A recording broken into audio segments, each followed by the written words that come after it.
Hello friends, আজকে আমি তোমাদেরকে বলবো তোমাদের জীবনে ধন সম্পত্তির কোনো অভাব থাকবে না এইরকম একটা টোটকা। যে উপায়টা করলে পরে সব সময় মা লক্ষ্মী তোমাদের ওপর কৃপা বর্ষণ করবে। আর্থিক কষ্ট, দুঃখ, জ্বালা, যন্ত্রণা কোনো কিছুই তোমাদের জীবনে কিন্তু কোনো প্রভাব ফেলতে পারবে না। এই উপায়টা তোমাদের করতে হবে বন্ধুরা অমাবস্যার দিন। তোমরা সব থেকে ভালো হয় দীপাবলির অমাবস্যা যেটা আসছে, সেই অমাবস্যাতে যদি করতে পারো খুব খুব ভালো রেজাল্ট তোমরা পাবে। দেখবে তোমাদের কিন্তু টাকা পয়সা ধন দৌলতের কোনো অভাব অনটন হবেই না।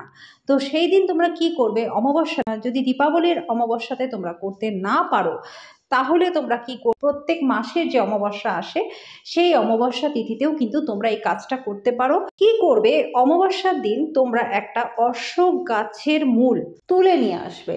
তুলে নিয়ে এসে তোমরা কি করবে, নিজেদের পুজো স্থলে সেটা রাখবে। রেখে সেটাতে প্রত্যেক দিন ধূপদীপ দেখাবে। তারপর সেটাকে 1 মাস তোমরা ঠাকুরের আসনে রেখে দেবে। ওরকমভাবেই তোমরা নিয়মিতভাবে এটার পুজো করবে। 1 মাস যখন হয়ে যাবে, পরের অমাবস্যা যখন আসবে সেই অমাবস্যাতে তোমরা সেই শিকড়টা তুলে নিয়ে একটা লাল কাপড়ের মধ্যে বেঁধে তোমাদের আলমারির লকারেও রাখতে পারো বা পার্সেও রাখতে পারো। এই উপায়টা করে দেখো বন্ধুরা, দেখবে তোমাদের কিন্তু ধনের অভাব কখনোই হবে না। তো করে দেখো, প্রচণ্ড ভালো রেজাল্ট কিন্তু তোমরা পাবে।